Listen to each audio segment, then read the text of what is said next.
Donc ce soir, notre question, c'est le jugement esthétique. Et écoutez, le point de départ de ma réflexion sera le suivant. Le mot esthétique vient d'un mot grec qui est aesthésis. Le mot esthétique dans la langue française vient de aesthésis, et aesthésis en grec, ça veut dire sensation.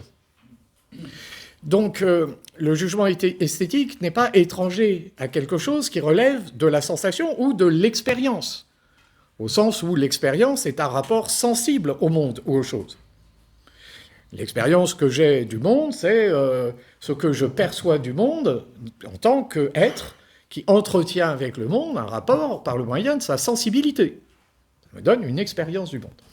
Donc le jugement esthétique s'inscrit dans ce cadre-là, et si on y regarde de plus près, le jugement de goût est un jugement esthétique.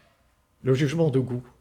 Le jugement de goût, c'est le jugement que je porte sur une réalité, et qui est ce jugement par lequel je juge que telle ou telle réalité est ou n'est pas belle. Jugement de goût, c'est ça. Le jugement de goût, c'est un jugement d'appréciation portant sur la distinction du beau et du laid. Jugement de goût.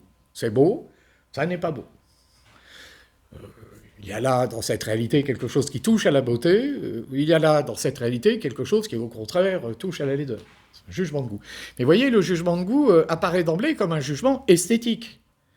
Alors, esthétique, vous voyez, le mot esthétique n'est pas synonyme de beau, de beauté. Le mot esthétique renvoie à l'idée de sensation, donc d'expérience sensible.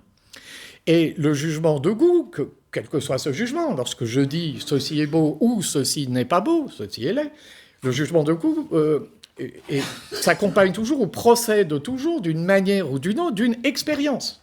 Il faut que je fasse l'expérience d'une œuvre d'art, par exemple, si je veux juger cette œuvre d'art, en disant de cette œuvre d'art qu'elle est belle ou qu'elle n'est pas belle. Il faut que je fasse l'expérience de la nature, si je veux porter sur la nature un jugement de goût, en disant que tel paysage est magnifique ou ne l'est pas, ou que le cosmos est beau ou ne l'est pas. Donc, le jugement de goût est un jugement esthétique. Et alors, immédiatement, on rencontre quelque chose qui nous résiste. Parce que si le jugement de goût est un jugement esthétique, c'est-à-dire si, d'une manière ou d'une autre, le jugement de goût n'est jamais étranger à une expérience sensible, alors il se pourrait, au premier abord, que le jugement de goût soit un jugement purement relatif, subjectif, vous voyez, dépendant de l'expérience de chacun, c'est-à-dire dépendant, dans le fond, de la sensibilité de chacun. Et en énonçant cette première proposition, je dis quelque chose qui est dans l'air du temps, en fait. Des goûts et des couleurs, dira-t-on couramment, on ne discute pas. C'est relatif. C'est une question de point de vue. On aime, on n'aime pas. Vous voyez, on a un rapport sensible aux choses qui nous porte à juger ces choses dans le domaine du goût, de manière finalement purement subjective. Un tel dira qu'il aime telle musique, tel autre dira au contraire que cette musique lui est étrangère, qu'elle lui déplaît, ou je ne sais quoi. Bien, alors on pourrait effectivement creuser cette veine-là. Vous voyez, bon, si on s'était vu au XIIe siècle, là, et si j'avais abordé la question comme ça, tout de suite, immédiatement, vous vous seriez levé en me disant, enfin, relatif, si la beauté vient de Dieu, elle n'est pas relative. S'il y a un Dieu commun à tous, il y a une beauté commune à tous. Donc, c'est pas une question de point de vue. C'est pas une question. Mais si Dieu est mort, comme selon la célèbre formule de Nietzsche, et si nous sommes des individus maintenant face au monde et à la réalité, nous sommes tentés de nous dire que, bon, le beau, ça vient pas d'ailleurs, ça vient de nous. En tout cas, le jugement de goût n'est établi qu'à l'aune de notre sensibilité, qui, en tant que sensibilité, par définition, est relative, propre à chacun. Voilà, c'est une question de point de vue. Je fais une petite parenthèse sur la question du rapport de la beauté à Dieu. Et c'est Vigarello, qui est un historien des idées, qui a une culture philosophique réelle, qui fait remarquer ça dans l'un de ses livres. C'est que si vous prenez les robes portées par les femmes, et vous comparez ces robes du Moyen-Âge jusqu'à aujourd'hui, ou jusqu'aux années 60, pour parer. C'est assez frappant parce qu'au Moyen-Âge, les robes sont droites, elles cachent, vous ne voyez pas le bas du corps. mais vous voyez la gorge, vous voyez le visage, vous voyez les mains, etc. Bon. Ensuite, mais vous voyez pas le bas du corps, vous voyez pas les jambes, vous voyez pas les pieds, tout ça, c'est caché. Et puis ensuite, il y a une évolution des robes que les femmes vont porter, qui leur sont imposées, en fait. Si vous allez à la cour du roi sous Louis XIV, ou sous Louis XV, ou sous Louis XV encore plus, le haut du corps se dévoile de plus en plus. On voit la gorge, on voit le haut de la poitrine, etc. Mais le bas du corps reste caché. Et moi, je suis la génération qui a connu l'avènement de la mini-jupe dans les années 60. Et wow, alors, je crois que j'évoquais ça lors de ma dernière conférence, mais c'était révolutionnaire. Hein. Tout le monde, on parlait que de ça. Hein. Dans les familles, la mini-jupe, c'était une obsession.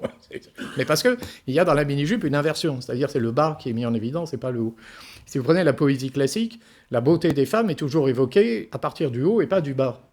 Vous voyez, lorsque Ronsard évoque la beauté de la jeune fille dont il est amoureux, il va parler de ses lèvres, de son front, etc., de son teint vert de lait, et puis il va évoquer toujours le haut. Hein. Un riz qui, l'âme aux astres achemine.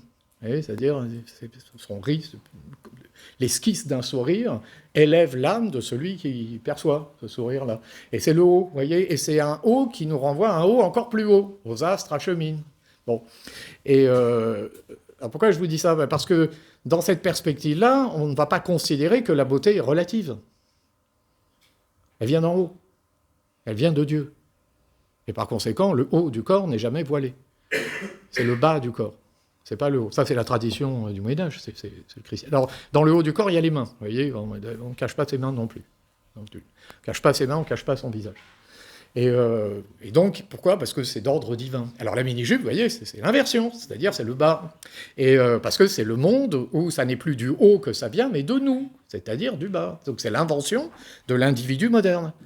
C'est l'individualité. Vous voyez, du coup, l'histoire de la robe, telle qu'elle est portée par les femmes, reprend assez bien l'histoire de la subjectivité. Vous voyez, ça vient du haut, ça vient de Dieu, puis après ça vient du bas, ça vient de nous, etc. Ce qui veut dire que ces questions, dans le fond, ne sont pas anodines du tout. Hein. Elles renvoient à des problématiques qui sont profondes, au regard de notre relation à la beauté, au monde, etc.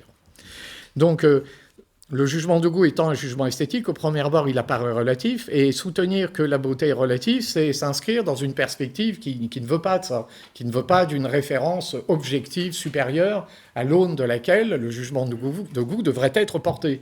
Vous voyez, cette idée communément partagée dorénavant dans les sociétés démocratiques que nous connaissons, l'idée communément partagée, c'est que le jugement de goût, c'est un jugement porté par un individu avec sa sensibilité face au monde qu'il perçoit à sa manière, de sorte que des goûts et des couleurs, comme je le disais à l'instant, on n'a pas de raison de discuter. Chacun ses goûts, chacun ses couleurs, puis c'est comme ça.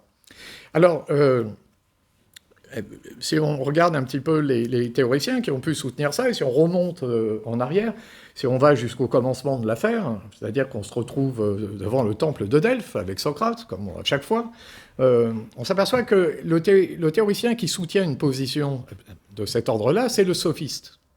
Le sophiste, c'est, à l'époque de Platon, cet intellectuel qui possède des écoles dans lesquelles il profère un enseignement adressé aux jeunes gens et dans lesquelles il apprend, cultive l'art d'une parole. Mais d'une parole qui a quelle visée? D'une parole qui, pour le sophiste, a une visée unique, qui est le pouvoir, c'est tout. Mais il ne se contente pas de faire ça, il justifie ça. Il justifie cette idée qu'une bonne éducation, c'est une éducation qui forge, chez les jeunes gens, une capacité par la parole à accéder au pouvoir, à la puissance. Les sophistes sont comme des poissons dans l'eau dans un monde démocratique où la parole est reine. Vous voyez?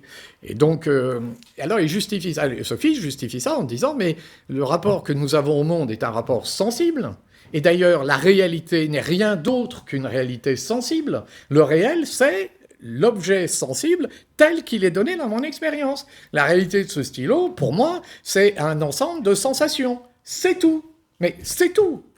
Il n'y a rien d'autre. Après, si tu me dis, il y a des atomes de la matière, vous n'avez jamais vu. Personne n'a jamais vu un atome. Tout ça, c'est des trucs de théoriciens qui cherchent désespérément du côté de l'invisible, de quoi rendre raison du visible. Mais non, le réel, c'est ce que tu vois, c'est tout, c'est ce que tu sens, c'est ce que tu éprouves, par le moyen des sens. Et donc, si, comme le dit le sophiste, le réel, c'est ça, évidemment, le réel est purement relatif à la sensibilité de chacun. Chacun son monde. Et donc, à chacun sa vérité. Protagoras, qui était un maître de la sophistique à l'époque de Platon, Protagoras avait une formule comme ça qui résumait cette position. L'homme, disait-il, est la mesure de toute chose. C'est la mesure de toute chose, c'est-à-dire que les choses sont ceci ou cela en fonction de la sensibilité de chacun. L'homme est la mesure de toute chose, ça signifie le vrai, le bien, le beau, c'est une question de point de vue, une question de sensibilité. Tu sens les choses comme ça, c'est vrai pour toi. Tu sens les choses comme ça, c'est bon pour toi. Puis tu sens les choses comme ça, c'est beau ou pas pour toi. Donc, la position du sophiste, telle que je la résume là, c'est une position qui justifie notre hypothèse de départ. Hypothèse qui dit le jugement de goût est un jugement esthétique, et esthétique, autrement dit, il dérive d'une sensation, il dérive d'une expérience sensible, et donc il est relatif. Et oui, les sophistes, il y a 25 siècles, avaient déjà pensé ça très bien. C'est qu'une question de point de vue, tout est relatif, tout est singulier. Voilà. Il y a une certaine victoire de la sophistique, hein, à l'heure où je vous parle. On sent que cette idée que tout est relatif, que c'est qu'une question de point de vue, c'est une idée communément partagée, d'ailleurs pour des raisons qui ne sont pas celles de la sophistique, qui sont de bonnes raisons. Le sophiste, lui, je le disais à l'instant, défend cette position pour aboutir à une autre position qui est pratique, celle-là, qui est que, puisque tout se vaut, ce que tu dis n'a aucune importance, donc si tu maîtrises par la parole les autres et que tu détiens le pouvoir, tu fais rien de mal. Donc, lâche-toi, quoi. Just do it. Be yourself. Allez hop, tu te lâches. Moi, je vais t'enseigner le moyen, par la parole, de détenir le pouvoir, de dominer les autres. Bon, aujourd'hui, il y a une certaine victoire des sophistiques sur le plan idéologique, mais pour d'autres raisons, en fait. C'est pas tout à fait ça. Moi, comme professeur, j'ai souvent rencontré chez mes élèves des jeunes gens qui ont entre 17... professeurs de philosophie voient les jeunes gens entre 17 et 20 ans. Vous voyez, terminale, première, deuxième année de prépa, c'est là où ça se passe au lycée. Et il y a un relativisme des jeunes gens, mais c'est pas un relativisme sophistique, en fait. Ils sont pas relativistes parce qu'ils veulent dominer les autres, c'est pas ça. Leur relativisme dépend d'une espèce de posture morale, plutôt, qui est une attitude relevant d'une espèce de tolérance. Justement, il faut être tolérant, et donc il faut pas tenter d'imposer d'une manière ou d'une autre un quelconque point de vue.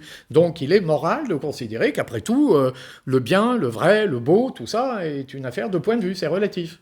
Et donc ça part d'un bon sentiment. Ça part même, par certains côtés, d'un sentiment républicain. Ils sont éduqués comme ça. On leur a appris la liberté, l'égalité, la fraternité. On leur a dit le respect, la tolérance. Et donc souvent, ils en déduisent un peu spontanément cette position relativiste. Bon, alors, donc c'est une thèse. Et qui n'est pas toujours une thèse défendue pour les mauvaises raisons qui sont les raisons du sophisme. Enfin, mauvaises. On verra, allons plus loin. Après tout, c'est peut-être le sophiste qui a raison. Après tout. Allez, hop, le sophiste a peut-être raison, on va discuter après. S'il a raison, tout se vaut, tout est relatif, donc quoi que je vous dise, de toute façon, ça n'a aucune importance, puisque tout est relatif. Donc le tout, c'est que vous m'écoutiez, le tout, c'est que vous en soyez satisfait, et à partir de là, c'est bon.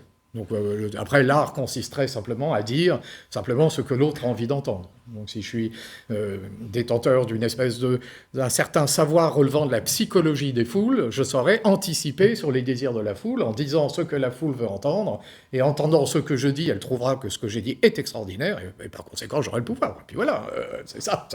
Dans le domaine politique, la démagogie s'inscrit dans ce domaine-là. Qu'est-ce que tu as envie d'entendre? Je vais te le dire, tu vas l'entendre, tu vas trouver que quand même que je suis super intelligent, évidemment, parce que tu vas trouver que ce que je dis conforte, vient confirmer ce que tu avais pensé. Bon, et d'ailleurs, si on regarde les choses rapidement, le philosophe pourrait ressembler à un sophiste. Hein. Si on regarde les choses rapidement, après tout, Socrate est sur l'agora, il parle, et puis voilà, c'est tout. Et puis, d'ailleurs, il a tellement été efficace dans sa parole que je vous en parle encore aujourd'hui, il n'a même jamais écrit de livre, on s'en souvient encore. Donc ça aurait été le champion des sophistes. Voilà, c'était le plus grand sophiste de l'époque des sophistes. Lui qui disait combattre les sophistes aurait été le plus grand des sophistes. Vous savez que là, on a peut-être la cause du procès de Socrate. Hein. C'est peut-être ça le procès de Socrate. Il est accusé de quoi? De corrompre la jeunesse et de ne pas respecter les dieux de la cité. Or, je viens de dire quoi? Pour le sophiste, 1, ce qui compte, c'est l'apprentissage d'une parole qui permet de dominer les autres, et 2, tout est affaire de point de vue. Donc, il n'y a pas de dieu. Donc, qui corrompt la jeunesse et qui ne respecte pas les dieux de la cité? C'est les sophistes. Autrement dit, qu'est-ce qu'on reproche à Socrate? D'être un sophiste. Et là, c'est un malentendu, départ. Voilà, c'est un malentendu. Donc, il a été condamné à mort parce qu'on lui reprochait sa position sophistique. Mais quand on est un peu philosophe, on comprend, on voit l'erreur de départ. Mais si je regarde de l'extérieur, moi je regarde Protagoras, je regarde Socrate, lui me dit que tout est relatif, lui il discute tout le temps, tout ça c'est des paroles, c'est des mots, il parle, tout ça c'est pareil, c'est même ça que... D'ailleurs, sophiste, philosophe, sophiste, philosophe, tu vois pas? Ouais, ça ressemble, vous voyez, tout est... Peut-être que Le problème, c'est que le sophiste n'est pas le philosophe, mais il est celui qui ressemble au philosophe. Et que ce qu'il dit d'ailleurs a l'apparence de la vérité, mais peut-être que lui-même n'est qu'une apparence. Il propose des simulacres, mais il n'est peut-être lui-même qu'un simulacre. C'est le montreur de marionnettes. Il a l'air, on croit, mais en fait, il n'est qu'une apparence.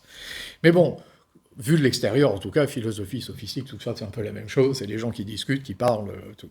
Et si j'adopte une posture relativiste, je me dirais, après tout, chacun dit ce qu'il veut, ça n'a aucune importance, tout est relatif. Bon, alors admettons, prenons la première position un peu au sérieux, et admettons que le jugement esthétique soit un jugement purement relatif, par hypothèse. Ça soulève quand même certaines difficultés, cette histoire. Alors on pourrait attaquer la position sur le plan théorique, en regardant la cohérence de la thèse elle-même, vous voyez, selon une approche très socratique. On pourrait faire observer par exemple que celui qui dit que tout est relatif affirme qu'il est vrai universellement, qu'il n'y a pas de vérité universelle. Là je vous laisse méditer un peu la chose. Si tout est relatif, s'il n'y a pas de vérité universelle, la thèse qui dit il n'y a pas de vérité universelle, elle, serait vraie universellement. Donc le sophiste affirme qu'on ne peut rien affirmer. Il dit haut et fort que la parole n'a aucune valeur. Mais alors pourquoi je vais l'entendre? Pourquoi je vais l'écouter? Ça c'est Socrate. Socrate dit, écoute, tu me dis que la parole n'a aucune valeur, et puis tu me demandes de me rendre à tes raisons. Moi je te dis que si ta parole n'a aucune valeur, je continue, ma vie continue, on fait autre chose. Commence d'abord par t'accorder avec toi-même, puisque tu me dis qu'il est vrai qu'il n'y a pas de vérité universelle. Tu me dis qu'il est vrai universellement, qu'il n'y a pas de vérité universelle. Tu me dis qu'on peut dire tout et n'importe quoi, mais que celui qui dit qu'on peut dire tout et n'importe quoi, lui, ne dit pas tout et n'importe quoi. Alors, dis-moi, je comprends pas bien. Moi, il me faut de l'ordre. Dis-moi déjà quelque chose qui s'accorde avec ce que tu dis. Et quand tu seras en accord avec toi-même, tu pourras t'adresser à moi et espérer que peut-être je m'accorde avec toi. Ça, oui. Mais règle déjà ton problème, et puis après, tu reviendras voir. Bon, donc c'est une manière d'attaquer la sophistique qui est puissante d'ailleurs. Hein. C'est une manière puissante puisque c'est une manière qui fait remarquer que affirmer que tout est relatif, c'est une affirmation qui dit que tout n'est pas relatif. Il y a quelque chose qui ne va pas. Il y a quelque chose qui ne va pas. Dans la vie, lorsque je parle, je m'adresse à l'autre en disant quelque chose qui s'accorde avec ce que je dis. Eh oui. Bonjour, madame la boulangère, je veux une demi-baguette.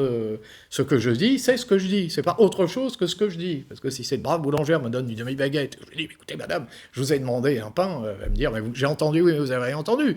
Puisque la parole n'a aucune valeur, ce que je vous dis, c'est pas ce que je vous dis, etc. Enfin, vous voyez bien que la vie commune, la relation commune que nous avons à soi-même et aux autres, est une relation qui suppose la cohérence. C'est la base. C'est la base. En plus, moi, comme professeur, autant vous dire qu'un élève, déjà, pour le faire, pour cultiver en son âme l'art de la démonstration, c'est déjà du travail. Mais si celui qui prétend cultiver l'art de la démonstration ne fait pas lui-même preuve d'une cohérence absolument rigoureuse, la chose est déjà perdue d'avance. Déjà, les jeunes esprits, il ne faut pas les prendre pour des imbéciles. Hein. Si j'ai une chose et ça contradictoire en même temps sous le même rapport, ils vont tout de suite le voir. Hein. Tu me dis ça, tu fais autre chose, hein, ça va pas. Hein. Tu m'as dit dans la méthode qu'il fallait ça, et puis ton corrigé dit le contraire. Alors moi, règle ton problème. Et puis après, demande-moi peut-être de t'entendre, parce que sinon, je t'écoute pas. Hein. Alors, puis il y a certains élèves qui sont bien élevés, puis il y en a d'autres qui le sont moins. Et donc celui qui est bien élevé, il fera semblant, il va laisser passer, il y a un concours, il y a un diplôme, je vais faire semblant de t'écouter, mais j'aurai rien à faire. Celui qui est un peu moins bien élevé, il a une vertu, celui-là, c'est qu'il renvoie le maître à ses propres contradictions aussi. Hein. Quand j'ai commencé le métier, je me souviens d'un inspecteur qui disait ça. Quand ça s'agite un peu dans la classe, il y a 1000 raisons. Mais parfois, il y en a une. La leçon est mal fichue. Voilà, c'est pas la seule, hein. Il y a d'autres raisons, mais ça peut être ça. Donc le professeur peut, agissant sur ce qui dépend de lui, commence d'abord par faire en sorte que la leçon ne soit pas mal fichue. Et si malgré ça, il y a encore un problème, ça veut dire que ça vient d'ailleurs. Mais on commence par là. Donc, et c'est très socratique. Donc on peut attaquer ce relativisme esthétique, tout est relatif, à partir de cette critique interne. Mais il y a... Bon, procédons différemment. Le jugement esthétique, on l'a dit, c'est un jugement qui, d'une manière ou d'une autre, touche à la sensation. Est-ce que vraiment, l'expérience que nous faisons du monde, est-ce que vraiment cette expérience nous porte à penser que nos jugements d'appréciation portant sur la distinction du beau et du laid soient relatifs? C'est sûr? C'est sûr, parce que, vous voyez, tout à l'heure, de manière un peu comme ça, rapide, je disais, le jugement d'appréciation portant sur la distinction du beau et du laid peut s'appliquer à une œuvre d'art, ça peut s'appliquer à la nature. Et j'ai même dit, ça peut s'appliquer au cosmos. Vous voyez, rapidement, j'ai dit ça rapidement. Il fallait le dire rapidement. Hein. A-t-on déjà vu quelqu'un nous dire que le cosmos est laid? Non, mais je vous laisse méditer. Non, mais c'est quelqu'un qui nous a dit, en regardant un ciel étoilé, c'est laid. Moi, je trouve qu'il y a un peu trop d'étoiles, ou il n'y en a pas assez. Moi, j'en aurais mis 3 de moins là. Et puis, on peut trouver quelqu'un qui nous dira ça, mais on peut trouver. Mais si un jour quelqu'un me dit ça, moi, je n'ai jamais vu, hein, mais si quelqu'un me dit ça, comme je suis tolérant et que je suis un républicain qui accepte la diversité des points de vue, je laisserai dire la chose. Mais dans mon fort intérieur, je me dirais, il a perdu les pédales. C'est beau. C'est doux. Donc, partons de la vie. Plutôt que de partir du concept. Partons de la vie. Regardons.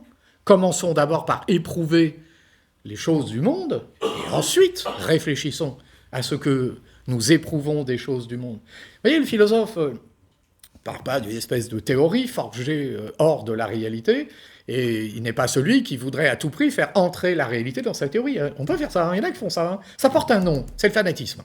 Voilà, ça, le fanatisme fait ça. Hein, le fanatisme qu'on appelle aujourd'hui la radicalité, ça va devenir compliqué. Hein. Radical en philosophie, c'est positif. Hein. Radical, ça veut dire à la racine. Hein, Descartes est un penseur qui, par sa mise en doute, attaque de manière radicalement les préjugés, de manière radicale. Il attaque radicalement. Donc, non, mais il y a un terme français très simple, c'est le fanatisme. Donc, le fanatisme, qu'il soit religieux ou pas, hein, d'ailleurs, le fanatisme a des variantes.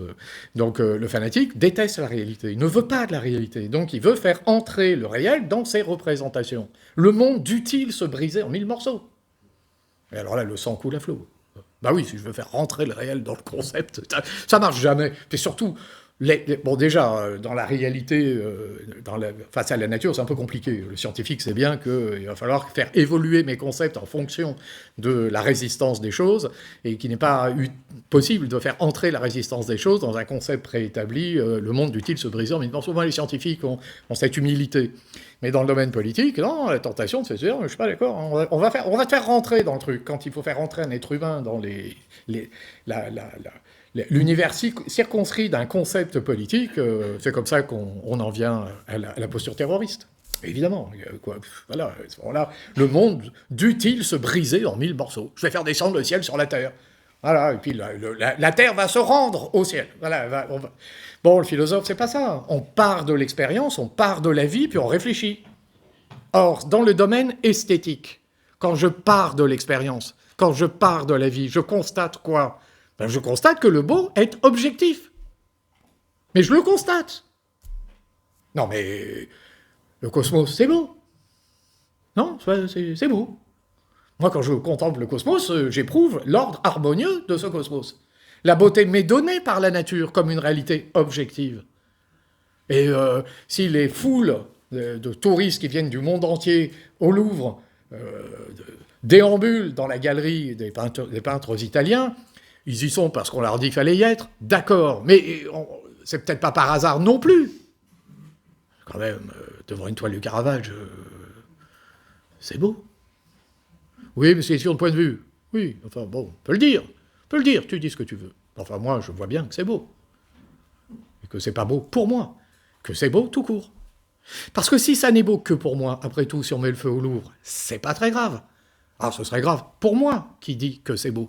Mais ce ne serait pas grave en soi. Ah. C'est-à-dire une atteinte à l'œuvre d'art. C'est déjà arrivé de ces écolos, ils ont jeté de la soupe sur les trucs. On va y revenir. Le cosmos est beau, hein. Le cosmos est beau. Peut-être qu'une œuvre d'art, c'est un petit cosmos. Hein. Alors peut-être que ta soupe sur l'œuvre d'art, c'est vraiment... Alors justement, l'amoureux de la nature ne peut pas ne pas aimer l'œuvre d'art. Hein. Là, c'est vraiment... ça n'est que le signe d'une très profonde inculture. C'est-à-dire au sens où l'âme n'a pas été cultivée, ne sait pas s'ouvrir à la beauté du monde. Voilà. Donc oui, mais c'était de la com pour... Oui, fait de la com en jetant de la soupe sur, je sais pas, sur une voiture, hein, déjà, bon, pas sur la mienne, hein, mais sur une voiture, mais pas sur une œuvre d'un grand maître, vous voyez.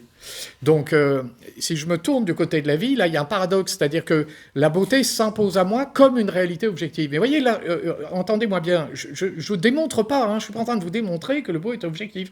Je fais appel à l'expérience. Je renvoie chacun à l'expérience du fait que le cosmos, quand même, le plafond de la chapelle Sixtine, quand même, c'est compliqué de dire que ça n'est pas beau. Après, je peux dire que ça ne me plaît pas. Non, mais je peux. Après tout, je peux être comme le libertin qui n'est pas insensible à la beauté ou à l'anatomie de telle ou telle jolie personne, mais qui rêvera de la vilir, de la violenter, de la faire souffrir, de l'enlaidir. Chez Sade, c'est ça. La commotion est plus forte. Donc le plaisir est plus grand. Donc on peut désirer détruire la beauté. Alors, on peut ne pas aimer la beauté, après tout.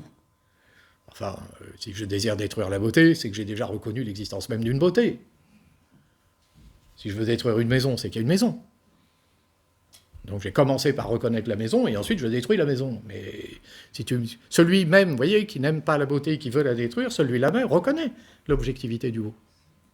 Sinon, si pour toi tout est relatif, au lieu d'attaquer le plafond de la chapelle Sixtine, contente-toi de ce tabouret, puisque tout est relatif. Donc voilà. Puis,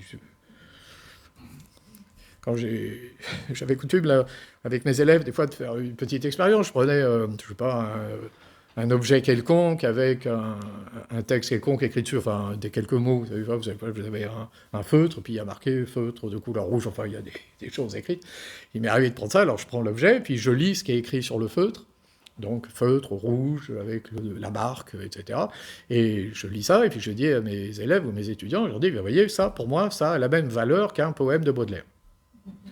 Non, mais il suffit même d'énoncer la chose pour qu'immédiatement on sente un sourire, au moins. Si je dis ça rapidement, on va se dire, il s'amuse. Mais si je le dis sérieusement, et que vraiment je veux soutenir cette position qui serait la mienne, que ce que je lis sur ce feutre a la même valeur qu'un poème de Baudelaire, mais immédiatement dans la salle, tout le monde pensera que j'ai perdu l'esprit. Immédiatement. Donc le beau est-il relatif? C'est pas sûr. D'ailleurs, la chose est vraiment intéressante à méditer, parce que si j'adopte une position philosophique empiriste, c'est-à-dire une position qui dit, bon, faut pas chercher des choses hors de l'expérience, faut pas partir de Dieu, du concept, d'idées a priori, il faut laisser tomber tout ça, il faut partir de l'expérience, comme j'ai dit tout à l'heure, c'était pas empiriste ce que j'ai dit tout à l'heure, on part de l'expérience, mais ensuite on réfléchit, mais la réflexion peut-être vient d'ailleurs. Bon, mais si je suis empiriste, je dis je pars de l'expérience, mais la réflexion elle-même dérive de l'expérience. Vous voyez, si je suis un empiriste, tout dérive de la sensation, de la sensibilité, etc. Vous avez un penseur qui soutient ça, c'est Hume, un immense penseur écossais. Mais Hume lui-même, il ne vous dit pas que, ayant dit ça, il en dérive que Shakespeare a la même valeur qu'un poète de 17e catégorie. Il ne vous dit pas ça. Shakespeare, c'est magnifique. C'est beau, voilà. Mais alors, la question devient, mais comment expliquer l'objectivité du beau si le jugement de goût, dérivant de l'expérience, il est toujours relatif à la sensibilité de chacun? Comment expliquer ça? Alors, il y a une explication. Et je vous la soumets parce que c'est très paradoxal. Un empiriste dirait, oui, bon, d'accord, le jugement de goût dérive de la sensation, de l'expérience.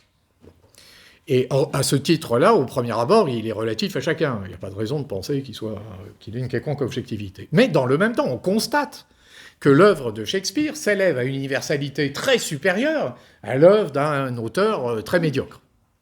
On constate qu'un grand maître, je sais pas, Turner, un grand peintre, qui peint des choses... Turner, c'est un peintre anglais absolument extraordinaire. Turner, il se faisait attacher en haut du mât d'un bateau, en plein milieu d'une tempête, pour éprouver la tempête, pour qu'ensuite, sur sa toile, on voit apparaître fureur des... Enfin, c'est le romantisme anglais, avec la disproportion. Là, il était en sublime. Bon.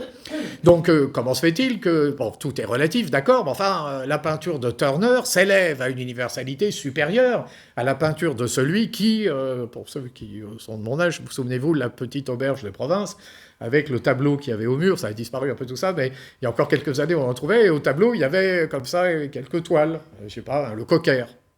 Il y avait, avec le chien, il y avait un cocker, souvent, avec les oreilles, vous voyez, comme ça. Donc on sent que le peintre qui a fait ça, il a essayé de peindre sa femme, il n'y est pas arrivé, donc il s'est rabattu sur son chien, et il a peint un cocker. Voilà, puis il est au mur. Voilà. Ça s'appelle une croûte. C'est une croûte, c'est le cocker. Alors, il y a la version cocker, il y a le peintre animalier, un peu souvent, c'est un peu l'animal, parce que c'est bon. Et je me souviens, c'est en Auvergne, dans une auberge, un peintre, alors lui, il s'était lancé dans quelque chose, il n'avait pas un petit étang, avec des peupliers, et il avait dû se dire, je vais faire en sorte que le mouvement du vent, enfin du mouvement provoqué par le vent, le mouvement de ces arbres, soit visible. Alors il avait peint des espèces de peupliers en mouvement, et alors pour ceux qui sont de ma génération, il faudrait quelque chose, on aurait dit à peu près ce qu'on voyait quand on mettait sur l'écran Canal+, sans décodeur. Vous voyez, il y avait un côté... Donc voilà, c'est une croûte. C'est une croûte, c'est pas beau, c'est raté. On peut à la rigueur le mettre comme ça dans l'auberge, on mettait ça faisait une espèce de décoration, pas du meilleur goût, mais comme c'était pas fait pour être regardé, c'est pas grave. On est là pour regarder son assiette ou échanger. Donc le coquet revient, on l'oublie. Enfin, celui qui viendrait me dire que ce cocker dont je parle a la même valeur esthétique qu'une toile de Turner, enfin, non mais écoutez, personne n'y croit un seul instant. Personne. Donc c'est pas la peine de nous dire tout est relatif, c'est une question de point de vue. Demandons-nous plutôt comment il se fait que le jugement de goût qui devrait être relatif ne le soit pas. Alors ça, c'est une question philosophique. C'est pas le jugement de goût est-il relatif? Ben oui, il l'est dans une certaine mesure. Enfin, on bute sur des obstacles. Donc demandons-nous plutôt ce jugement qui est esthétique et qui est intimement lié à la sensation. Comment se fait-il qu'il puisse s'élever à l'universel? Alors un grand penseur comme Hume y a pensé, évidemment. Et alors il a une explication. Lui qui est empiriste, lui qui nous dit que tout vient de l'expérience, il y a une explication. L'explication est la suivante. Bon, d'accord, tout vient de la sensation. Mais la nature humaine, malgré tout, fait que nous avons une expérience du monde qui est commune. Nous avons un corps qui est différent, mais qui globalement est très ressemblant au corps de l'autre. Nos organes sensoriels sont dans les grandes lignes similaires à ceux des autres. Et donc la sensibilité qui est mienne n'est pas très éloignée malgré tout de la sensibilité des autres. Et donc c'est par la sensibilité que s'expliquerait l'objectivité du jugement de goût. Ah, ça peut-être. Vous voyez le raisonnement? C'est pas objectif comme... Le jugement scientifique est objectif parce que la démonstration a établi cette objectivité. Mais si le jugement esthétique dérive de la sensation, et si nous avons des sens similaires les uns les autres, à ce moment-là, à partir de nos expériences singulières, nous obtenons un jugement qui est universel, enfin qui est très communément partagé. En fait, on fait la même expérience des grandes œuvres. Oui, mais alors, comment expliquer, à l'inverse, que certains, malgré tout, soient insensibles? Parce que ça arrive aussi. Il arrive parfois que, plutôt que d'aller contempler une toile de Turner ou une pièce de Shakespeare, on ait envie d'aller passer quelques instants devant une télé-réalité. Et ça a un certain succès. Mais alors comment expliquer, si notre sensibilité est la même, que parfois certains préfèrent des formes qui ne touchent pas à cette beauté extraordinaire qui est celle que l'on trouve dans l'œuvre de Turner ou de Shakespeare? Réponse. Bon, on a la même sensibilité au départ. Malgré tout, cette sensibilité peut être altérée par une mauvaise éducation. Et une mauvaise éducation altérant la sensibilité, certains ne bénéficient plus de cette sensibilité naturelle qui les porterait du côté de Shakespeare. Et du coup, ils s'égarent un peu, ils vont commencer à apprécier des choses beaucoup plus vulgaires. Ils préfèrent les plaisirs vulgaires. Plus tard, un utilitariste qui s'appelle John Stuart Mill. Alors, l'utilitariste, c'est celui qui met comme critère d'évaluation de toute chose l'utilité.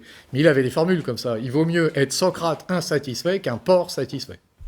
Il vaut mieux être Socrate insatisfait qu'un imbécile satisfait. Il vaut mieux être un homme insatisfait qu'un porc satisfait. C'est la citation exacte.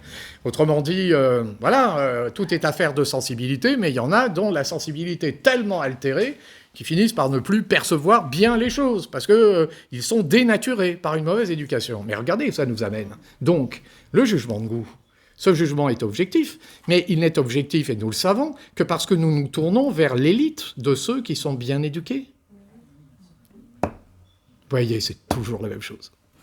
On commence par dire tout est relatif, tout est une affaire de point de vue, et on arrive à une élite bien éduquée. Elle sait mieux que nous ce qui est beau, ce qui n'est pas beau. C'est hiérarchique, en fait. C'est comme si cette position qui cherche à dériver le jugement esthétique de la sensation se heurtait à une difficulté. Vous voyez, le réel résiste. Et donc, il faut contourner la difficulté, il faut chercher le moyen. Et si on cherche à résoudre la difficulté du côté de la sensibilité, on tombe sous le coup de ce paradoxe. On a du mal à s'en dépêtrer. Et alors j'ai illustré ce que je viens de dire par le moyen d'un film.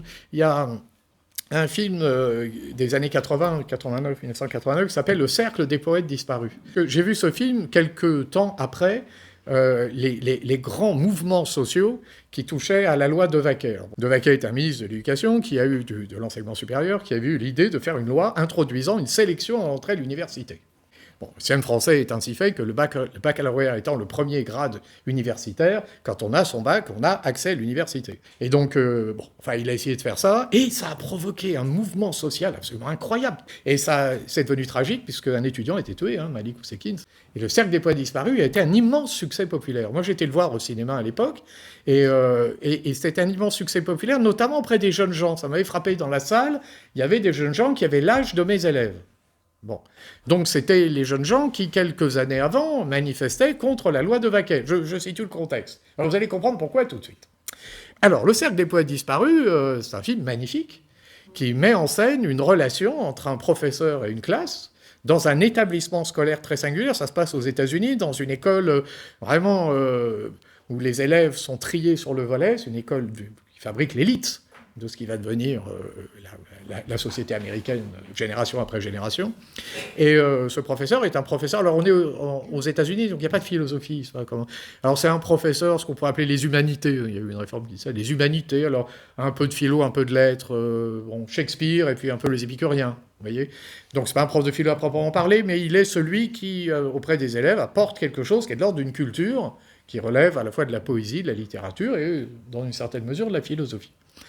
Et alors, tout le film se passe sur la relation de ce maître à l'école et à sa classe. Et alors, il y a une scène qui dit tout dès le départ. Il entre dans sa classe. Il a devant lui une quinzaine, une vingtaine de jeunes garçons, donc ils sont au bout du parcours, c'est l'élite. Dans une école d'élite, c'est l'élite de l'élite. Et il demande à un de ses élèves de lire la préface de l'anthologie de poésie sur laquelle ils vont travailler pendant l'année. Et donc, l'élève lit la préface, qui est signée par le professeur, machin chouette. Alors, en français, ils traduisent agrégé de manière pas d'irrigation aux États-Unis, mais c'est pour traduire. Il a des titres. Il a des titres dans un monde anglo-saxon qui font qu'il fait autorité. Donc, le professeur de lettres très supérieur, celui-là va expliquer aux jeunes gens, alors, quand vous lisez une poésie, il faut, alors, je simplifie le raisonnement, mais il faut tirer une abscisse, une ordonnée.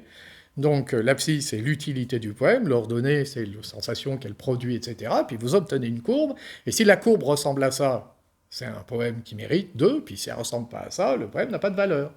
Et le professeur dit à ses élèves, déchirez-moi cette préface. Déchirez-la. Alors, c'est bien fait, c'est américain, c'est bien fait, ça fait du cinéma. Du coup, on va voir chaque élève déchirer. Alors, il y en a, ils déchirent, ils sont contents. Il y en a, ils n'y arrivent pas, ils prennent une règle, ils déchirent. Puis il y en a un troisième, vous voyez, et chaque élève est présenté dans l'acte de déchirer la préface, déjà dans son caractère, dans son intimité. C'est vraiment bien fichu. Donc, regardez bien, dès ce premier cours, vous avez une thèse qui est posée.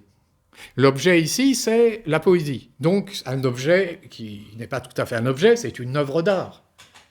Une œuvre qui appelle un jugement esthétique. La préface dit, le jugement esthétique obéit à des règles. Il y a des règles, et des règles objectives. L'abscisse, l'ordonnée, si la courbe ressemble à ça, c'est beau, sinon ça n'est pas beau. Enfin, en tout cas, ça mérite d'être tenu ou pas. Et donc, le jugement de goût sera un jugement objectif parce qu'il y a des règles. Or, le professeur dit, déchirez-moi ça. Donc, la thèse, c'est qu'il n'y a pas de règle du beau. C'est une thèse. Donc, la beauté est affaire de sensibilité. Mais ce qui est épatant, c'est que ce professeur, une fois qu'il a fait ça, ne dit pas à ses élèves, allez hop, lâchez-vous, et puis tout se vaut. Pas du tout. Il va leur dire, Shakespeare mérite d'être contemplé. Écoutez votre âme, écoutez votre sensibilité, vous allez adorer Shakespeare. Et il y parvient.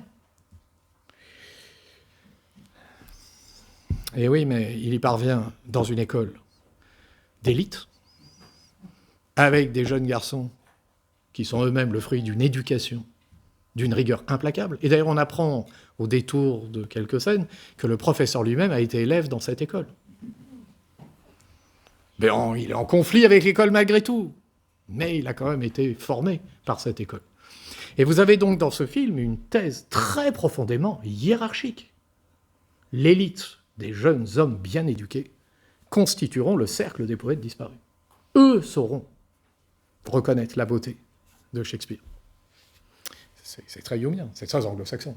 Alors à la fin, le professeur, il y a un élève qui va se suicider, ça prend des proportions. Il va tellement éveiller en lui, par sa sensibilité, le désir d'être lui-même, qu'il va vouloir être acteur, il va trahir l'ambition de son père, ça va finir dans un suicide, ça prend des proportions. Donc le professeur est renvoyé. Et lorsque le professeur est renvoyé, tous les élèves se lèvent sur la table, capitaine ou capitaine, etc. Et toute la salle pleure, mais toute la salle pleure devant le maître qui, parmi cette élite de jeunes gens bien éduqués, lui sait ce qui est beau. Et bien, ceux qui pleuraient dans la salle étaient les mêmes qui, 2 ou 3 ans avant, manifestaient contre la sélection à l'entrée de l'université. C'est pour ça, je vous dis ça, on aime la hiérarchie. Mais on aime ça, les maîtres, la supériorité. Là, ça fait pleurer, ça tire les larmes. La République, bon, c'est un peu... l'égalité, tout le monde a droit. Oh là là, le niveau baisse, voyez, etc. Enfin, quand même, l'égalité. Alors du coup, les pauvres jeunes gens, ils sont pris dans les contrats. Ils vont dans la rue, égalité. Ils veulent tout le monde a droit, mais en même temps, ce maître est extraordinaire. Celui-là, il nous a révélé notre nature. Notre sensibilité, en l'occurrence là. Donc, bon, on a une première position, et cette première position, malgré tout, fait difficulté. Il va falloir assumer ou bien cette espèce d'élite d'hommes bien éduqués, ou bien s'en tenir au relativisme et là perdre pied avec le réel. Donc l'antithèse de ce que je viens de dire, il faut la chercher peut-être du côté de cette préface. C'est-à-dire, il y a des règles. Et s'il y avait quelques règles du beau, ou plutôt, on peut dire les choses comme ça, et s'il y avait une essence de la beauté, une nature de la beauté, c'est-à-dire des traits essentiels de la beauté qui permettraient de distinguer objectivement la beauté de ce qu'elle n'est pas. Il y a une essence du triangle, et c'est ce qui fait qu'un triangle n'est pas un cercle ni un rectangle. Un triangle, il a 3 côtés, et c'est un trait caractéristique, c'est-à-dire qu'il ne vaut que pour cette figure géométrique. Et s'il y avait quelque chose qui soit du même ordre du côté de la beauté, et s'il y avait une essence de la beauté. Bon, la position mérite d'être envisagée, même si on va voir, elle soulève une difficulté, mais elle mérite d'être envisagée. On en trouve l'expression chez un auteur qui est très prudent à l'égard de ce que je viens de dire, mais qui nous oriente dans cette direction. C'est Platon. Et il faudrait penser à un ouvrage qui a pour titre Hippias majeur. Hippias majeur, Hippias c'est le nom. Platon met en scène des personnages. Chaque personnage représente une position, et c'est dans le dialogue avec Socrate qu'on va dégager une position philosophique. Alors il y a Hippias majeur, Hippias mineur, alors c'est juste la taille du livre. Hippias majeur, c'est le gros, et Hippias mineur, c'est le petit. Livre, c'est tout. Alors, chez Platon, il y a toujours une mise en scène, et la mise en scène est philosophique, et elle renvoie directement à notre problème du jour.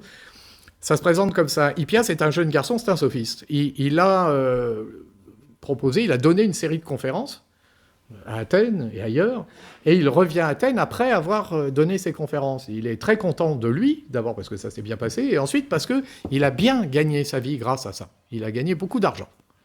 Il dit d'ailleurs que son père va être assuré, parce que avoir suivi l'école des sophistes, ce n'est pas une garantie de réussite sociale, mais vu ce qu'il a gagné, il semblerait que l'investissement du paternel ait produit quelques effets positifs sur le plan financier. Et Socrate, donc, dialogue avec ce jeune garçon, et Socrate dit, mais c'est extraordinaire, Hippias. Alors, au détour quand même de l'échange, on apprend que, ça c'est Platon, donc ça a marché partout, sauf à Sparte. Vous voyez, Platon, c'est pour les Spartiates, la sophistique. Le Spartiate, c'est la civilisation guerrière, hein, donc sur le champ de bataille, la sophistique, c'est 0.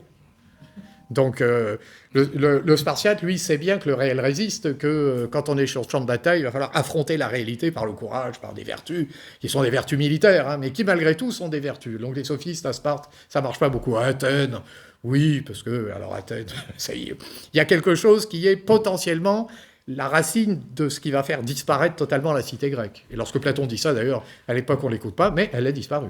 Donc il annonce quelque chose qui est la fin d'un monde. La philosophie est née dans un monde mourant. Vous voyez, la philosophie se porte bien dans les mondes mourants, puisque c'est les mondes inquiétants. Quand tout va bien, la philosophie, on n'en a pas besoin. C'est quand ça va mal que la philosophie intéresse. Sauf que souvent, on se tourne vers elle en espérant des réponses, alors qu'elle apporte surtout des problèmes. C'est l'art de poser le problème. Alors ça, et c'est là où les sophistes, eux, interviennent en disant « Non, mais moi, j'ai une réponse, par contre. Je n'ai pas besoin du problème, je vais t'apporter une réponse. » Donc, au détour de cet échange, on apprend que la sophistique et Sparte, ça ne va pas ensemble. Mais le sophiste va dire à Platon quelque chose de singulier, à Socrate quelque chose de singulier, mais pourquoi ils te payent, ces gens ? Parce que bon, tu es un sophiste, donc tu leur dis que tout est relatif, donc ils vont pas te voir parce qu'ils espèrent tirer de ta parole des éléments relevant de la science, parce que tu leur dis que tout est relatif. Ils viennent pas te voir pour apprendre quelque chose qui serait un enseignement touchant aux dieux, puisque tu leur dis que tout est affaire de point de vue, les dieux, tout ça. Mais qu'est-ce que tu leur vends? S'ils te payent, c'est pour une raison. Et Hippias dit à Socrate, ce que je leur vends, c'est la beauté. C'est-à-dire que je leur vends des beaux discours. Et donc, mes beaux discours, méritant une reconnaissance, j'en tire un bénéfice financier. Ah, alors, dit Socrate, c'est merveilleux. Toi, tu leur vends des beaux discours. Alors ça tombe bien, parce que j'ai rencontré un étranger qui m'a demandé ce qu'était la beauté. Alors, je n'ai pas su lui répondre. Alors, je suis resté comme un imbécile. Mais toi qui vends des beaux discours, toi, Hippias, toi, tu sais ce qu'est la beauté. Tu leur vends des choses, tu sais ce que tu vends. Et alors, c'est toujours pareil avec Socrate. C'est que d'ailleurs, Socrate, vous voyez, c'est un homme d'un certain âge qui arrive au terme d'une longue vie de méditation philosophique. Puis il a devant lui un jeune garçon qui est, je sais pas, 45 ans, et qui prétend donner des leçons à Socrate. Moi, j'adore, parce que quand on lit ça, on voit où ça va nous conduire. On a envie de dire à Hippias, sois prudent quand même, parce que le gars à qui tu t'adresses, il va pas se laisser faire, hein. Vas-y doucement. Mais non, Hippias, il y va, alors il dit, écoute Socrate, c'est simple, je vais t'expliquer. Lorsque l'étranger te demandera ce qu'est la beauté, tu lui répondras quelque chose de très simple. La beauté, c'est une belle jeune fille. Alors, réponse de Socrate à Hippias, alors qu'une belle jeune fille soit belle, on est d'accord. Ça, mais Socrate dit, mais écoute Hippias, il y a aussi des belles marmites. Ah oui, il y a des belles jeunes filles, et il y a des belles marmites. Ma question, Hippias, n'est pas qui est beau. Ma question, c'est pas qu'est-ce qui est beau. Ma question, c'est qu'est-ce que le beau. Je te demande ce qu'est le beau, tu me réponds ce qui est beau, c'est une belle jeune fille. Oui, d'accord, une belle jeune fille, mais c'est pas la question. Qu'est-ce qu'il y a de commun entre une belle jeune fille et une belle marmite? Quand tu auras réussi à éclairer ça, tu commenceras à toucher du doigt l'essence de la beauté. Alors, si je passe par ce texte, parce qu'un texte prudent, hein, parce qu'attention, quand on lit Hippias, la conséquence finale du texte, ce ne sera pas une définition de la beauté, en fait. Mais le point de départ, c'est un point de départ qui ouvre une piste. Donc la beauté, c'est ce qu'il y a de commun entre toutes les choses qui sont belles. Donc la beauté n'est ni une belle jeune fille, ni une belle marmite, ni un beau tableau, ni un beau paysage, ni un beau cosmos. La beauté, c'est ce qu'il y a de commun entre la jeune fille, le tableau, le paysage et le cosmos. Et c'est ce quelque chose de commun qui fait qu'un tableau est un beau tableau, qu'une jeune fille est une belle jeune fille, ou qu'une marmite est une belle marmite. Alors après, ça, le dialogue est vraiment passionnant, parce que la deuxième, lorsqu'Hippias essaye de résister un peu à Socrate, il dit, écoute Socrate, tu lui diras, tu m'embêtes avec tes questions, c'est toujours... tu lui diras que la beauté, c'est l'or, voilà, le métal. Alors j'ai une cuillère, je la recouvre d'or, elle est plus belle. Vous voyez, alors Hippias, là, en fait, c'est le sophiste, il patauge dans le sensible. Vous voyez, la beauté, c'est une propriété sensible. Donc... en fait, le début d'Hippias nous laisse penser que la beauté, c'est ce qu'il y a de commun entre toutes les choses qui sont belles, donc la beauté est universelle. Et la beauté n'est pas l'or ou telle caractéristique sensible particulière, donc la beauté est quelque chose de commun qui n'est pas sensible. Donc c'est une essence qui est intelligible. Vous voyez, si je vous montre 15 triangles, ils vont tous être différents, mais c'est toujours des triangles. Donc il y a une essence du triangle qui s'applique aussi bien au triangle rectangle, au triangle équilatéral, au triangle isocèle, voilà. Et donc, mais cette essence-là, on ne la voit pas. On ne la voit pas. Je peux pas. L'essence du triangle, qui est à la fois rectangle, équilatéral, isocèle, ça m'échappe. Vous voyez que nul d'entre ici, s'il n'est géomètre, était inscrit sur le fronton de l'académie, l'école où enseignait Platon. Il faut que tu penses comme un géomètre. Donc, si tu veux penser la beauté, il faut que tu penses comme un géomètre. Qu'est-ce qu'il y a de commun entre toutes les belles choses? De même, il faut que tu te demandes ce qu'il y a de commun entre tous les triangles. Et quand tu auras touché du doigt ce quelque chose de commun, alors tu verras ce qu'est la beauté. Donc, si on raisonne comme ça, et s'il y a une essence de la beauté, alors le jugement esthétique qui s'applique à la distinction du beau et du laid, pourrait bien posséder une objectivité dans la mesure où son étalon, ou sa pierre de touche, c'est la représentation ou la connaissance d'une essence objective. Donc s'il y a une essence du beau, je peux dire objectivement, ceci est beau et ceci ne l'est pas, puisqu'il y a une essence. Et quand on se tourne du côté des grands maîtres italiens, il y a quelque chose comme ça quand même. Vous voyez, un grand peintre italien n'a pas le sentiment que la beauté soit simplement l'émanation d'une sensibilité singulière. On touche à quelque chose d'universel en tendant vers quelque chose qui est un absolu. On va vers un absolu.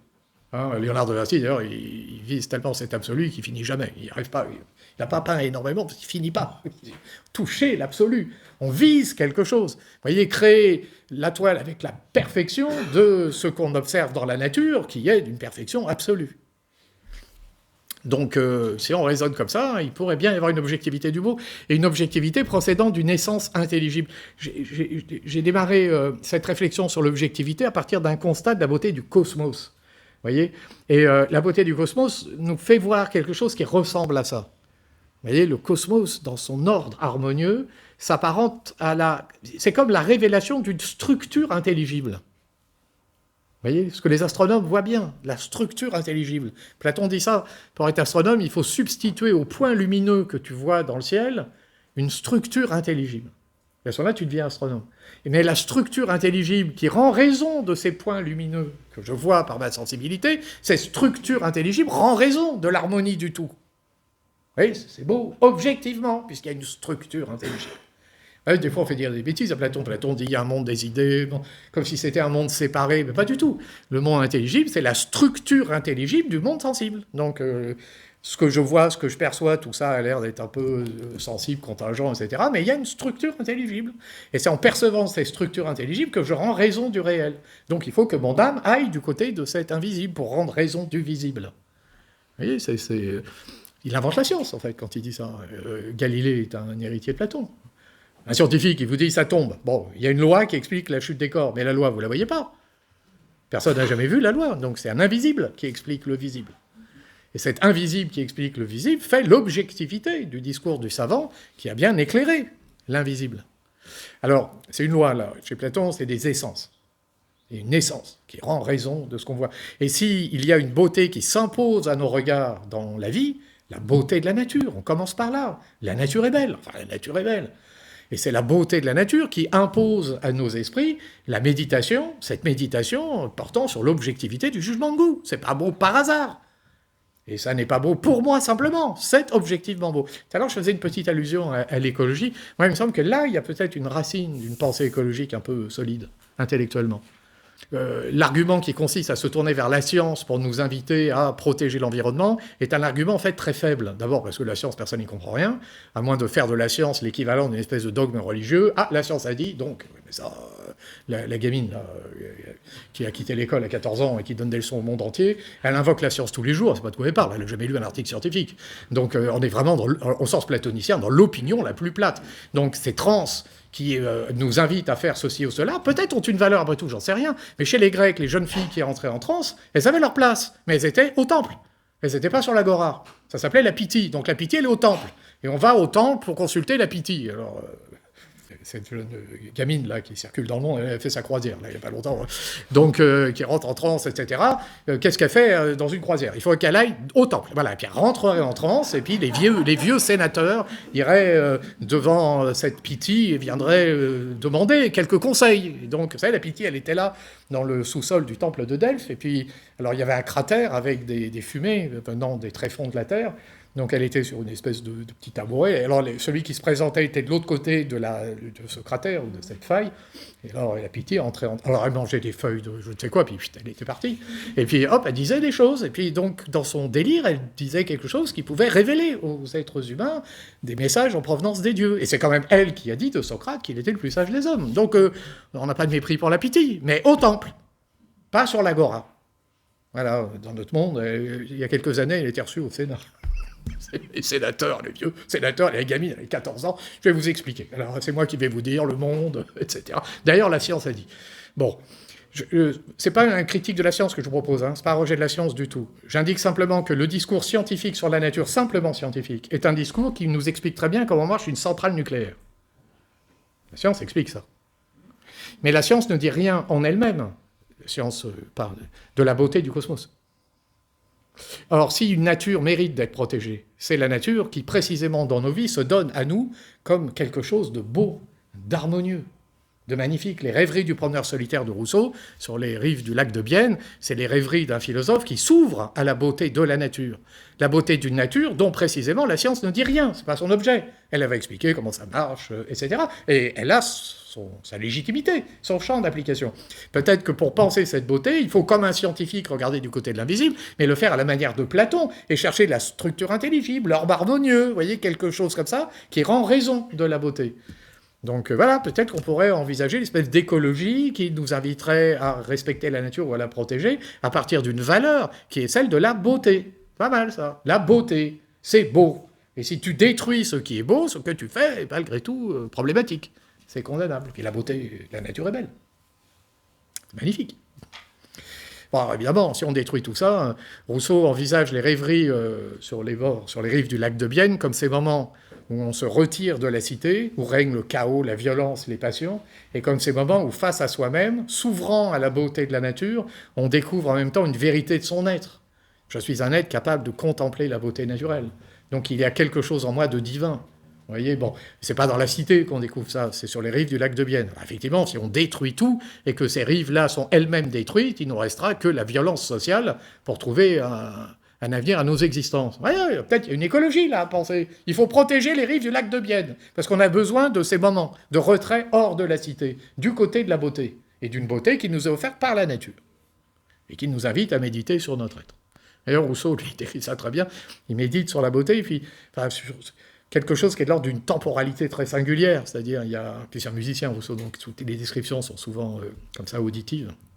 On entend le flux et le reflux des vaguelettes sur les rives du lac avec le crissement des petits cailloux, etc. Enfin, il décrit ça beaucoup mieux que moi, là. Et donc, il y a une temporalité, vous voyez, il y a un rythme. C'est comme dans la musique, il y a un rythme. Et un rythme plutôt lent, c'est de l'ordre de l'extase.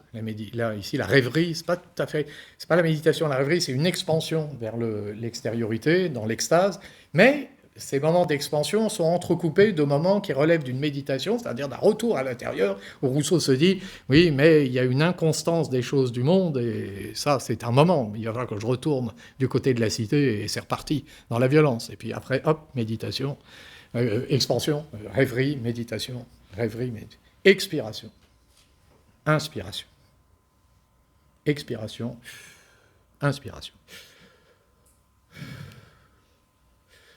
Voilà, c'est la vie. C'est génial. Bon, là, on peut penser quelque chose qui est de l'ordre d'une écologie fondée en raison. C'est pas la science a dit... Magnifique, la science, hein. Moi, je suis technophile, en plus. J'adore la technologie, tout ça, c'est magnifique. Hein. Il n'y a pas de problème avec ça. Mais enfin, la beauté du cosmos, elle se donne autrement que comme un objet de science, au sens des sciences même expérimentales. Vous voyez, ou comme un objet de maîtrise technique. Hein, c'est pas ça.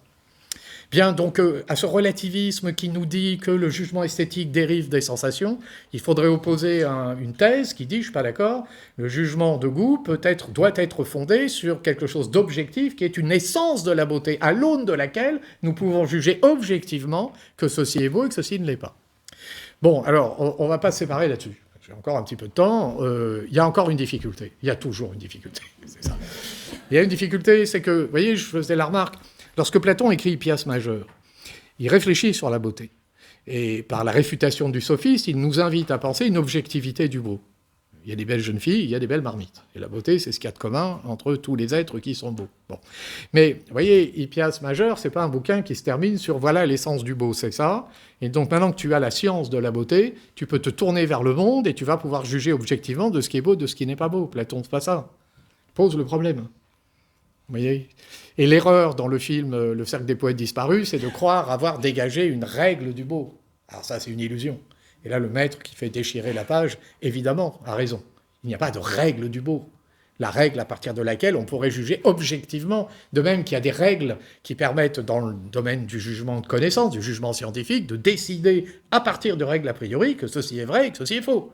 Vous voyez ? Quand on va au musée et qu'on va contempler une toile de maître, Je dis une parce que je vais m'amuser pour faire toute la galerie italienne au Louvre en une demi-journée, c'est pas la peine. Hein. Chaque œuvre mérite à elle seule un moment de contemplation, il faut y passer du temps.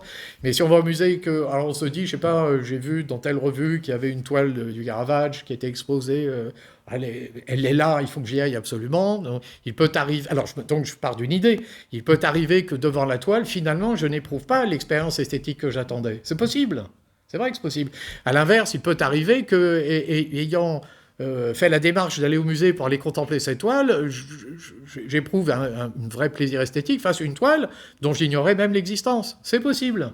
Ça veut dire quoi? Ça ne veut pas dire que le beau est relatif. Ça veut dire que le jugement de goût ne dérive pas de règles a priori. Je n'ai pas une règle du beau que j'ai en tête et que j'appliquerai à telle ou telle expérience, règle qui me permettrait de décider objectivement que ceci est beau et que ceci ne l'est pas. Le beau est universel, mais il est sans règle. Et bien, ça nous amène peut-être à une troisième possibilité. C'est là que je vais terminer. Lorsque Kant écrit la critique de la faculté de juger, justement, il se propose de dépasser l'antinomie que je viens d'évoquer. Une position qui dit que le jugement esthétique est purement relatif parce qu'il dérive des sens, et une position, en disant intellectualiste, considérant que le beau est objectif parce qu'il obéit à des règles. Si je pars de la vie, j'observe que le beau est universel. Mais je constate dans le même temps qu'il n'y a pas de règle. Le beau est universel, dit Kant, et sans concept. Le beau est universel et sans concept. Le premier, dont on parlait tout à l'heure, voit bien que le beau est sans concept, mais il ne voit pas qu'il est universel. Le deuxième voit bien que le beau est universel, mais il ne voit pas qu'il est sans règle. Il faut trouver une troisième possibilité.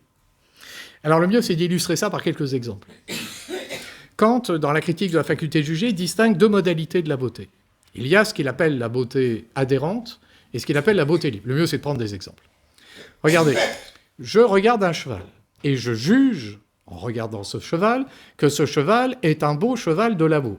Je porte un jugement sur cet animal. C'est un beau cheval de labour. Alors, je dis beau cheval de labour, immédiatement, vous avez tous à l'esprit le percheron, et immédiatement, vous voyez, il est costaud, il peut tirer la charrue, vous voyez, un beau cheval de labour. Bon. Mais regardez bien, du même cheval, je ne pourrais pas dire que c'est un beau cheval de course. Ah, le même cheval est un beau cheval de labour, mais n'est pas un beau cheval de course. D'où vient cette distinction? En réalité, mon jugement, quand je dis que ce cheval est un beau cheval, mon jugement est déterminé par la fin, le but que j'attribue à l'animal. Si j'attribue à l'animal comme finalité de tirer une charrue, alors il est beau puisqu'il est costaud. Si j'attribue au même animal comme finalité de courir vite, alors il n'est pas beau puisqu'il n'a pas le corps adapté à la course. Mon jugement est un jugement déterminé par une fin attribuée à l'objet. Vous voyez, mon jugement, il n'est pas libre. Il n'est pas libre. Si, alors, je suis déterminé. Au passage, d'ailleurs, on pourrait remarquer que l'exemple du cheval est très éclairant. Mais j'ai évoqué au début de cette conférence la robe féminine. J'ai évoqué aussi la belle jeune fille dont parle Hippias quand on lui demande ce qu'est la beauté. Bon. Vous voyez le sophiste. Il est toujours à côté de la plaque. Parce que s'il y a une beauté qui n'est pas une beauté libre, c'est très précisément la beauté du corps humain. Je m'explique. Le mieux, c'est de prendre des exemples, là encore. On va essayer de se représenter ça. Alors, je vais considérer, pour changer un peu, le corps masculin. Alors, on va changer un peu, parce que sinon, dès qu'on peut parler du corps féminin... Là, on va parler du corps masculin. Je prends un sumo, et je regarde comment cet homme est constitué. Il a passé sa vie à faire de son corps une masse absolument impressionnante, qui fait de lui une personne totalement handicapée dans la vie.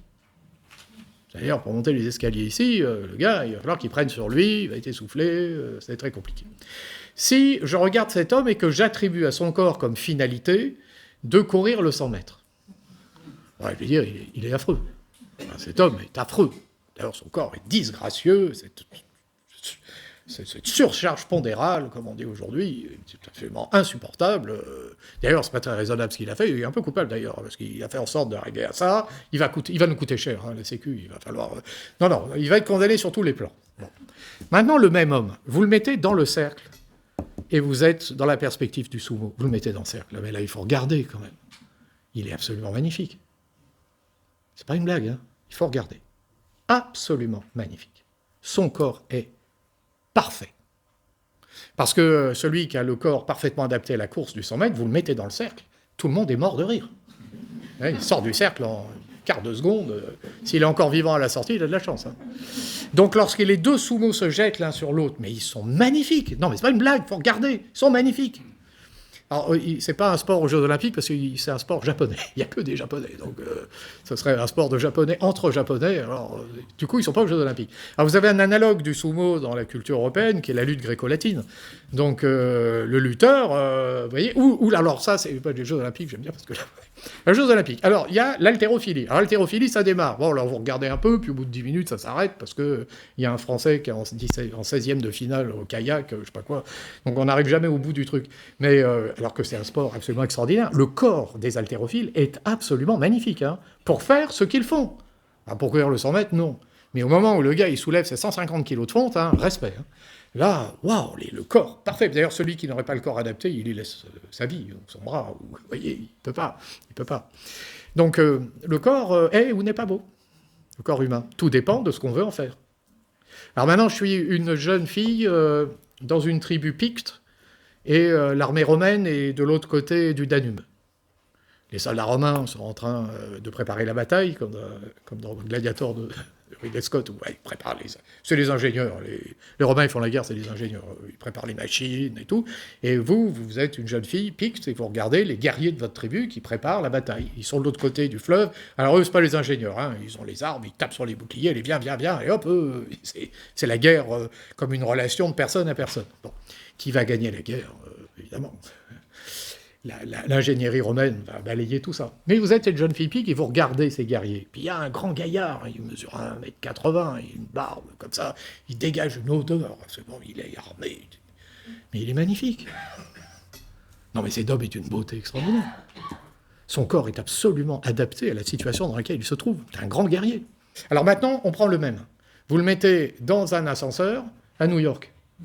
Et la jeune fille est une élève, une de mes élèves, qui, sortant d'une école de management, se retrouve à faire son stage à New York. Le gars, il rentre dans l'ascenseur. Elle rentre avec lui, et hop, l'ascenseur démarre. Oh, c'est un cauchemar. Il y a l'odeur, il y a la taille du gars et tout. C'est une espèce de clochard absolument terrifiant. Donc, vous voyez, il est et il n'est pas beau. Tout dépend de la finalité qu'on attribue à son corps. Donc, la beauté adhérente n'est pas une beauté libre. Maintenant, je contemple le cosmos.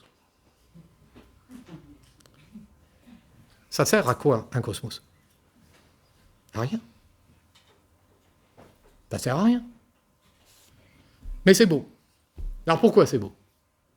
Parce que c'est beau. Mon jugement, là, est un jugement libre.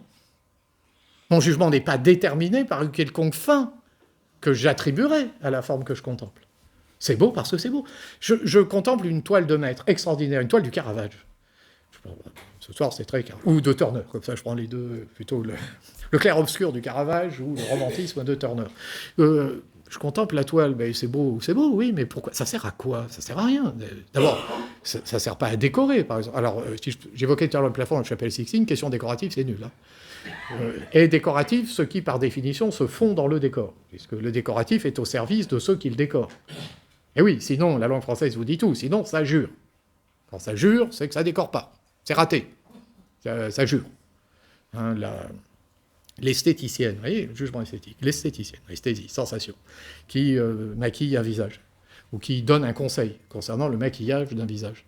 Cette esthéticienne, si elle connaît l'art, son art, elle sait très bien qu'il faut que ça ne jure pas. Il faut que le maquillage mette en valeur la personne qui va recevoir ce maquillage. Vous voyez, c'est comme l'art de la mode. Il faut que ça mette en valeur la personne. Donc, ici, est décoratif ce qui se fond dans le décor. Donc, ça ne jure pas. Alors écoutez, hein, le cosmos, il jure. On voit que lui. On lève les yeux, on voit que lui. On voit que toi. Tu t'imposes à mes regards et tout, mais t'es qui, toi, pour t'imposer à mes regards? Vous voyez, tu t'imposes. Une toile de Turner, ça s'impose. Hein.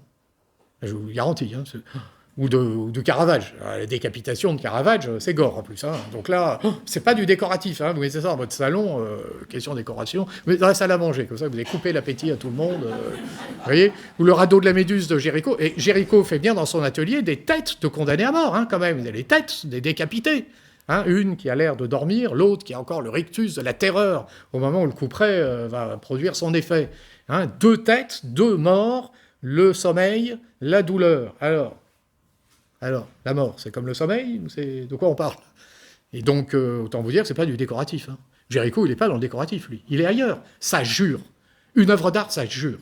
La beauté naturelle, ça jure. Ça s'impose à nos regards. Parce que ça n'est pas une beauté adhérente, c'est une beauté libre. De sorte que quand je porte sur la beauté dont il est question un jugement esthétique, lorsque je dis c'est beau, mon jugement est libre, puisqu'il n'est pas déterminé par un quelconque intérêt, par une finalité attribuée à l'objet.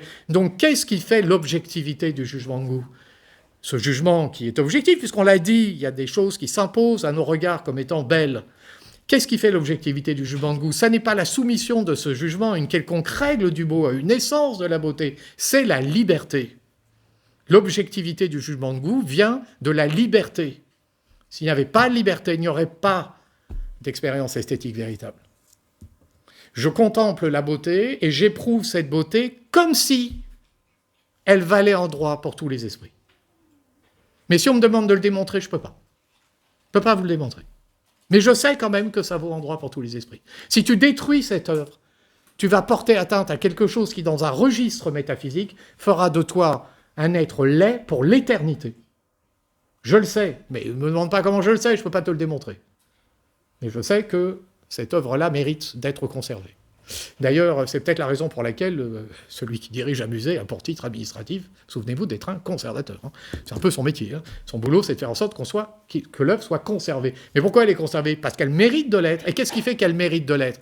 Elle est ce à partir de quoi s'exerce la liberté du jugement esthétique. Le jugement esthétique est une expérience de la liberté. Ce qui permet ici de conclure que si le jugement de goût comme jugement esthétique est intimement lié à la liberté, le jugement de goût comme jugement esthétique est intimement lié à une authentique culture de l'âme dans la perspective d'une culture républicaine. Il n'y a pas de république digne de ce nom qui ne cultive le goût. Évidemment. Il n'y a pas de république digne de ce nom qui n'ait une politique culturelle. Il n'y a pas de république digne de ce nom qui ne cultive dans l'âme ce qui est supérieur dans l'âme, c'est-à-dire la liberté. Et on cultive le jugement de goût, non pas en enseignant des règles du beau. D'ailleurs, même les artistes, parfois, il n'y a pas de règles. Mais non, il n'y a pas de règles. Oui, mais moi, je suis un révolutionnaire, je me libère de l'art académique. Mais jamais les grands génies n'ont respecté des règles académiques. Jamais. Alors, il n'y a qu'à regarder. Jamais. Après, il y a les petits qui suivent les grands, et qui se mettent sur le dos des grands et qui, eux, suivent des règles. Mais les règles viennent après, elles ne viennent pas avant. Le génie, dit quand, crée la règle en créant l'œuvre.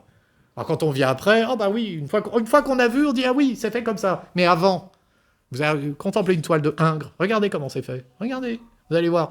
La grande odalisque, elle a quand même le sein sous le bras, elle a le pied, et puis elle a 2 vertèbres de trop. Hein. Si on commence à regarder la chose de manière un peu anatomique...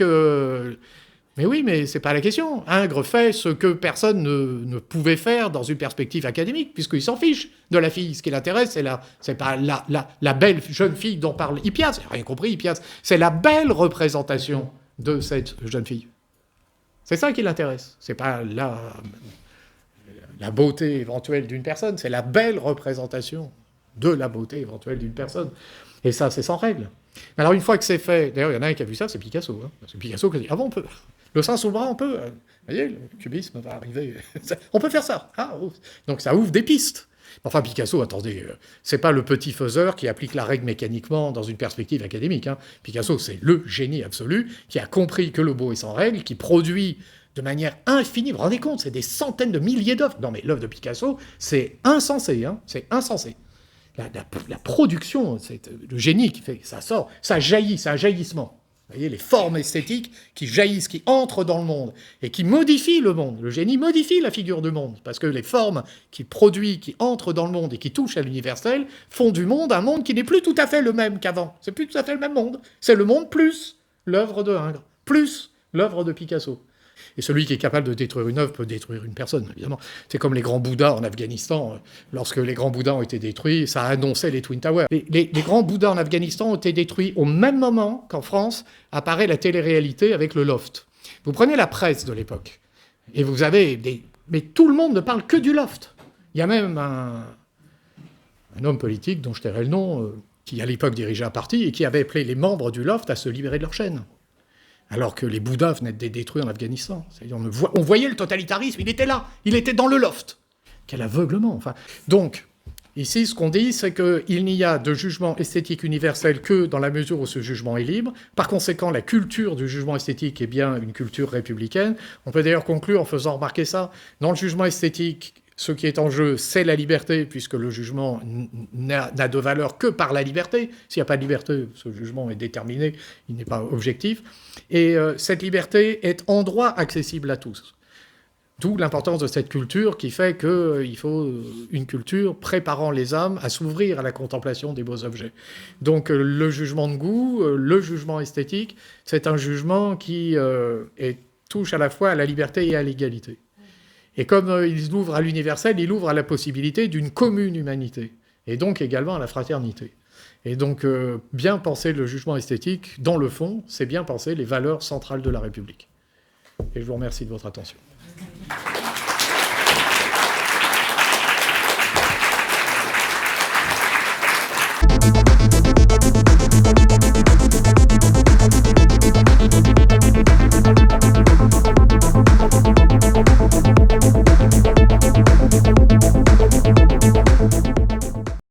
De mon point de vue, c'est pas mal parce que ça fait de très beaux films. Parce que le décor derrière, il y a un côté Hôtel Matignon. Vous voyez ? Alors, je ne sais pas si dans l'actualité, ça correspond. Sur le film, on dirait des dorures autour de... Donc, il y a un côté Hôtel Matignon.